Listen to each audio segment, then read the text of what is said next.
Ssaabaminisita w'eggwanga Dr. Ruhakana Rugunda afalansidde abayiiya okussaamu amaanyi mu kukola ebintu abantu bye bategeera ng'ate bisobola n'okubayamba so si kubivumbula ne babituulako. Bino Ssaabaminisita abyogeredde mu lukuŋŋaana olubadde olw'e11 olw'ensi yonna olukwata ku ngeri abayiiya bwe beeyambisaamu amagezi gaabwe okukuuma obutonde luyite African Association of Remote Sensing of the Environment olw'omwaka guno. Ssaabaminisita agamba abayiiya bano balina okweyambisa ebintu bye bavumbula okufunamu ensimbi nga kw'otadde n'okulaba nti bye bavumbula biyamba abantu ba wansi. Science must be used for development, for helping the ordinary people to earn better incomes and to improve the quality of life.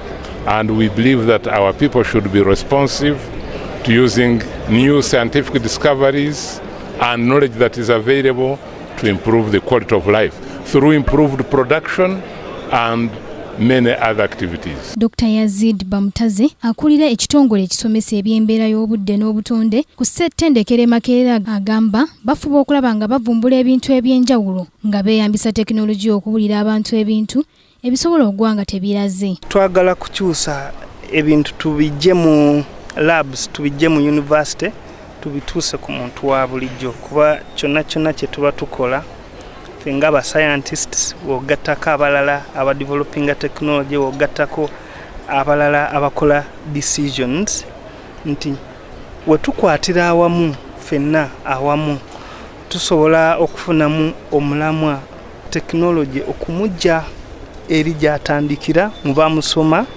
okumutuusa ku muntu wa bulijjo n'ategeera nti kino kye kigenda okulababo. Wabula ye Ssaabaminisita ayongeddeko nti Minisitule ya Science ne Tekinologiya yakuyambako abayiiya bano okutuukiriza bye bavumbudde singa biba bigenda kuyamba abantu ba bulijjo. Government etaddeko Ministry ya Science and Technology kulaba nti ebya science tubiteeka mu nkola kuyamba abantu ba bulijjo.